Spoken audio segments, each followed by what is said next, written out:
that there is no denial that the logs that he annexed to his affidavit emanated from Iebc.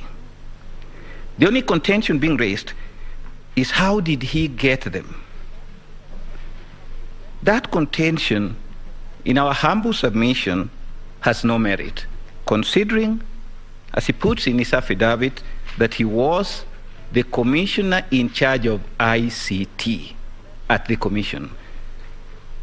If a commissioner who is in charge of ICT cannot access that kind of information, it is my submission that nobody else in Iebc can access them. The next thing that, and that admission, Madam Chief Justice and the honorable members, is found in the affidavit of Hilda Kavonga. That affidavit is filed by the firm of Iseme Kamau and Maema Advocates and is sworn on 27th of August 2022. And the admission is contained in paragraph 13, Roman 4.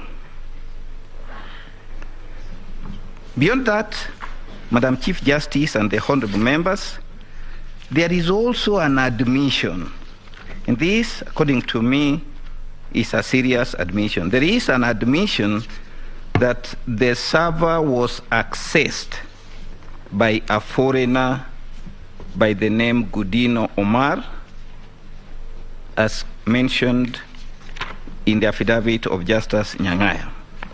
But I wish to read to the court what he said as concerns this foreigner. At page 5, paragraph 13.7 of her affidavit, that is Hilda Kavonga, she says, Gudino Omar is the technical lead for Smartmatic, who provides support on the technology provided by Smartmatic.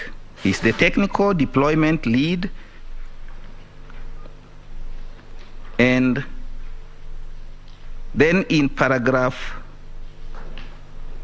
8, she continues, they said Gudino Omar, being a technical deployment lead, his role is to deploy infrastructure, that is networks, server platforms, and services. In his capacity, he is supposed to have access to the said infrastructure to monitor by ensuring the system is properly running at all times. Now, the first point that we need to bear in mind, Madam Chief Justice and the honorable members, is, did IBC formally gazette Gudino Omar as one of the persons who had access to the server? Secondly, IEBC is enjoined under Article 81E to uphold the secrecy of the vote. How secret can the vote be if it is being constantly accessed by a foreigner from a distant location? What is the guarantee that this foreigner will not grant further access to other unauthorized persons to commit all manner of mischiefs?